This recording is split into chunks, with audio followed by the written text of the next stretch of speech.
সংবাদে আপনাদের সাথে আছে আমি নীলুফার নীলা। শুরুতে পায়োনিয়ার ইন্স্যুরেন্স শিরোনাম।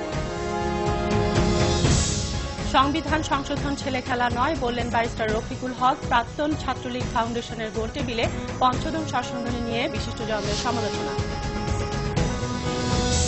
এবার প্রধানমন্ত্রী ইফতারে অংশ নিলেন কাদের সিদ্দিকী ও বদরুদ্দোজা চৌধুরী। দ্রব্যমূল্য ও বিদ্যুৎ পরিস্থিতি নিয়ে ক্ষোভ প্রকাশ।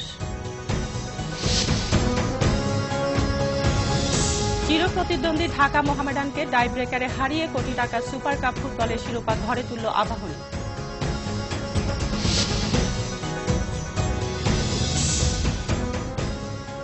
শুনছিলেন পায়োনিয়ার ইন্স্যুরেন্স শিরোনাম।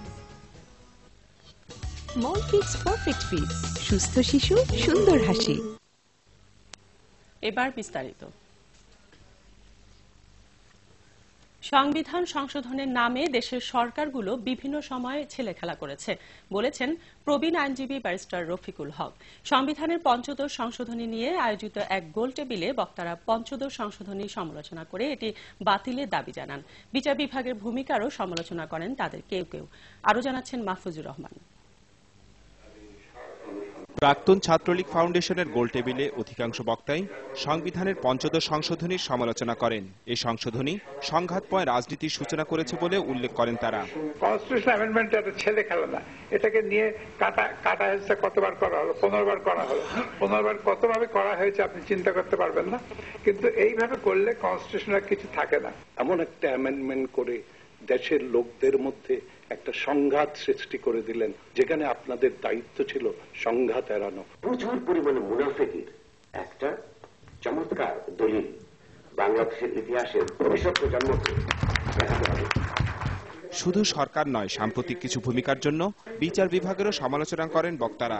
আমাদের বিচার বিভাগ হচ্ছে, তারা মনে করছেন যে তারা সবচেয়ে বড় গণতান্ত্রিক প্রতিষ্ঠান। এটা একটা সাংঘাতিক, যা কিছু বললে তারা বাতিল করে দিবেন, কথায় কথায় এটা করবেন সেটা করবেন। কোর্টের এই ধরনের ক্ষমতা, এটা গণতন্ত্রের জন্য আমার দৃষ্টিতে বেশ বিপজ্জনক। আজকে যারা উচ্চ আদালতের মর্যাদা রক্ষার কথা বলছেন, যারা উচ্চ আদালতে বিচারকদের বা উচ্চ আদালত সম্পর্কে একটা কটু কথা বলে ক্ষিপ্ত হয়ে উঠছেন, ওনারা কি প্রধান বিচারপতির দরজায় লাথি মারেন নাই?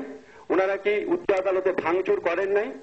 গোলটেবিল বৈঠকে সংঘাত দূর করে দেশে গণতান্ত্রিক ধারাবাহিকতা রক্ষায় দুই নেত্রীর ঐক্যের উপর জোর দিয়েছেন প্রবীণ আইনজীবী ব্যারিস্টার রফিকুল হক।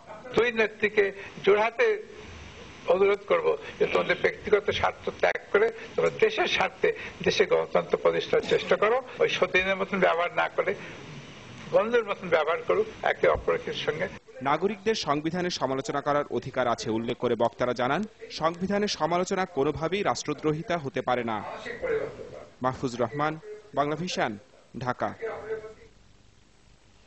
বিরোধী দলীয় নেত্রী বেগম খালেদা জিয়ার পর এবার প্রধানমন্ত্রী শেখ হাসিনার ইফতারেও অংশ নিলেন কৃষক শ্রমিক জনতা লীগের সভাপতি বঙ্গবীর কাদের সিদ্দিকী ও সাবেক রাষ্ট্রপতি ডাক্তার বদরুদ্দোজা চৌধুরী।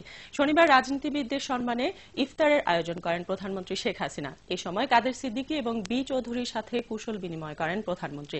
কাদের সিদ্দিকী বলেন, সাধারণ মানুষকে কষ্টে রেখে যে যা খুশি বলে যাবে তা হতে পারে না, তবে কোন জোটে শরিক হবেন তা স্পষ্ট করেননি তিনি।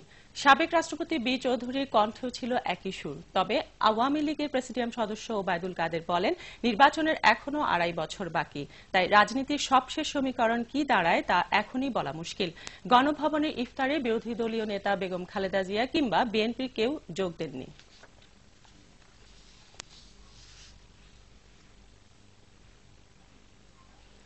জামায়াতের ইফতারে যোগ দিয়েছেন বিরোধী দলীয় নেত্রী ও বিএনপি চেয়ারপারসন বেগম খালেদা জিয়া। রাজধানীর একটি হোটেলে আয়োজিত ইফতার মাহফিলে জামায়াত নেতারা তাদের দলের শীর্ষ নেতাদের আটক রাখার সমালোচনা করেন। তারা বলেন, কারাগারে থাকায় রমজানে রোজা রাখতে পারছেন না আটক জামায়াতের শীর্ষ নেতারা।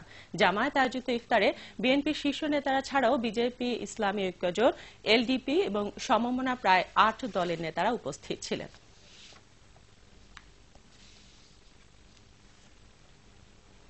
সরকারের 4 বছর পার না হওয়া পর্যন্ত কোনোভাবে রাজনীতির মাঠ গরম করা উচিত নয় বলে মন্তব্য করেছেন অর্থমন্ত্রী আবুল মাল আব্দুল মহিদ। এফবিসিসিআই এর এক মতবিনিময় সভায় রাজনৈতিক অস্থিতিশীলতাকে দেশের উন্নয়নে বড় বাধা হিসেবে চিহ্নিত করেন তিনি। অর্থমন্ত্রী বলেন, সরকারকে আরো 1.5 বছর বাধাহীন কাজ করতে দেওয়া উচিত। এসব বিবেচনায় বিরোধী দলকে এখনই নির্বাচনী হিসাব নিকাশ শুরু না করে সংসদে গিয়ে দাবি দেওয়া তুলে ধরার আহ্বান জানান অর্থমন্ত্রী। সভায় বিসিসিআই সভাপতি বলেন, গ্যাস ও বিদ্যুৎ সমস্যার সমাধান ছাড়া প্রাক্কলিত প্রবৃদ্ধি অর্জন সম্ভব নয়। সাবেক গভর্নর ডক্টর ফরাসউদ্দিন আহমেদ প্রতিযোগিতা বাড়াতে নতুন ব্যাংকের লাইসেন্স দেয়া ও বিনিয়োগ বৃদ্ধির উপর গুরুত্ব আরোপ করেন। অন্যদিকে দেশের অস্থিরতার জন্য দুর্নীতির ব্যাপকতা ও দ্বন্দ্ব সংঘাতের রাজনীতিকে দায়ী করেন টিআইবি নির্বাহী পরিচালক ডক্টর ইফতেখারুজ্জামান। সমস্যা সমাধানে বিরোধী দলকে ইতিবাচক ভূমিকা পালনের আহ্বান জানান বাণিজ্যমন্ত্রী। আগামীকাল থেকে লাগাতার পণ্য পরিবহন ধর্মঘট ডেকেছে ঢাকা মহানগর পণ্য পরিবহন এজেন্সি মালিক ঐক্য পরিষদ। সড়ক মহাসড়কে পণ্যবাহী গাড়ি ছিনতাই, পুলিশি হয়রানি বন্ধ সহ 5 দফা দাবিতে এই ধর্মঘট ডেকেছে সংগঠনটি। ঢাকা রিপোর্টার্স ইউনিটিতে সংবাদ সম্মেলনে সংগঠনের নেতারা অভিযোগ করেন, গত কয়েক মাসে পণ্যবাহী গাড়ি ছিনতাই ও ডাকাতির ঘটনা ব্যাপক হারে বেড়ে গেলেও পুলিশ প্রশাসন কার্যকর কোনো পদক্ষেপ নেয়নি। তারা অভিযোগ করেন, অনেক সময় পুলিশের ইউনিফর্ম পরিহিত ডাকাতরাও ডাকাতি করে থাকেন। তাই বাধ্য হয়ে রোজার মাসে এই কর্মসূচি দিয়েছেন তারা। সোমালিয়ার রাজধানী মোগাদিসু ছেড়ে গেছে ইসলামী গেরিলা দল আল সাহাবের সব গেরিলা। তবে একে পলায়ন না বলে সামরিক কৌশল হিসেবে উল্লেখ করেছে আল সাহাব। সোমালিয়ার প্রেসিডেন্ট শেখ শরীফ আহমেদ জানিয়েছেন, রাতভর ট্রাকে করে আল সাহাবের গেরিলারা রাজধানী ছেড়ে গেছে। এই জন্য তিনি সরকারি সেনা এবং আফ্রিকান শান্তি বাহিনীকে ধন্যবাদ জানিয়েছেন। শুক্রবার দুপক্ষের মধ্যে ব্যাপক গুলি বিনিময় হয়। বাধাগ্রস্ত হয় দুর্ভিক্ষ কবলিতদের মাঝে ত্রাণ বিতরণের কাজ। এদিকে আল কায়দা সমর্থক এই গেরিলা দল স্থানীয় একটি রেডিওতে জানিয়েছে, দেশটির দক্ষিণাঞ্চল সহ অন্য এলাকা থেকে গেরিলা প্রত্যাহার করা হবে না। হামলা আরও জোরদার করতে সাময়িকভাবে রাজধানী থেকে গেরিলাদের সরিয়ে নেওয়া হয়েছে বলে জানানো হয়। সম্প্রতি সোমালিয়ার 5টি অঞ্চলকে দুর্ভিক্ষ কবলিত বলে ঘোষণা করে জাতিসংঘ। চীনে একটি সড়ক দুর্ঘটনায় মারা গেছে অন্তত 17 জন, আহত আরও 4। স্থানীয় সময় ভোর 4:30টায় জিয়াংজি প্রদেশে এই দুর্ঘটনা হয়। 3টি ট্রাক এবং একটি যাত্রীবাহী ভ্যানের মধ্যে চতুর্মুখী সংঘর্ষে ঘটনাস্থলে 12 জন নিহত হয়। পরে আরও 5 জনের মৃত্যু হয়। প্রথমে একটি ট্রাক নিয়ন্ত্রণ হারিয়ে পেছনের একটি ট্রাককে ধাক্কা দিলে সরু রাস্তায় থাকা আরও 2টি গাড়িও দুর্ঘটনার কবলে পড়ে।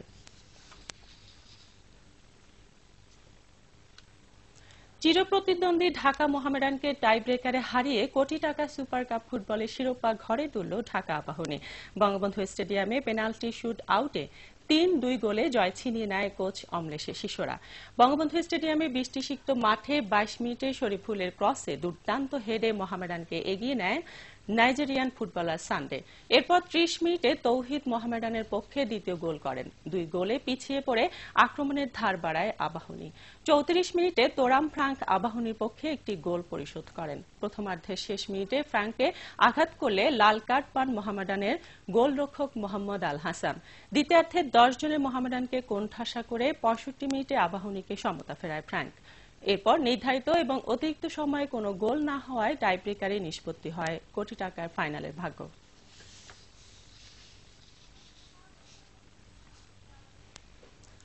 শাহরিয়ার, নাফিস, আশরাফুল ও সাকিবের হাফ সেঞ্চুরি সত্ত্বেও হারারে টেস্টের প্রথম ইনিংসে 287 রানে গুটিয়ে গেল বাংলাদেশ। তৃতীয় দিন শেষে 175 রানের লিড নিয়েছে স্বাগতিকরা। বাংলাদেশকে 287 রানে গুটিয়ে দিয়ে দ্বিতীয় ইনিংসে ব্যাটিংয়ে নামে জিম্বাবুয়ে। উদ্বোধনী জুটিতে 69 রান তুলে আউট হন সিবান্দা। 10 রানের ব্যবধানে মাউকে তুলে নেন রবিউল। এরপর মাসাগাজ্জা ও প্রাইস দ্রুত আউট হলে 4 উইকেটে 92 রান নিয়ে তৃতীয় দিনের খেলা শেষ করে স্বাগতিকরা।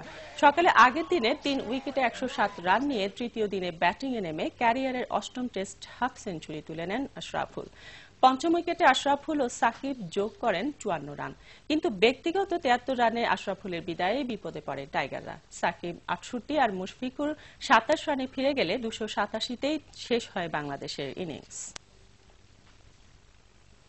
এই ছিল এখনকার মতো। পরের সংবাদ সকাল 11টায় দেখার আমন্ত্রণ রইল। এছাড়া দেশ বিদেশের সর্বশেষ সংবাদ সবার আগে জানতে আপনার গ্রামীণ ফোন থেকে ডায়াল করুন 1616। এতক্ষণ সাথে থাকার জন্য ধন্যবাদ।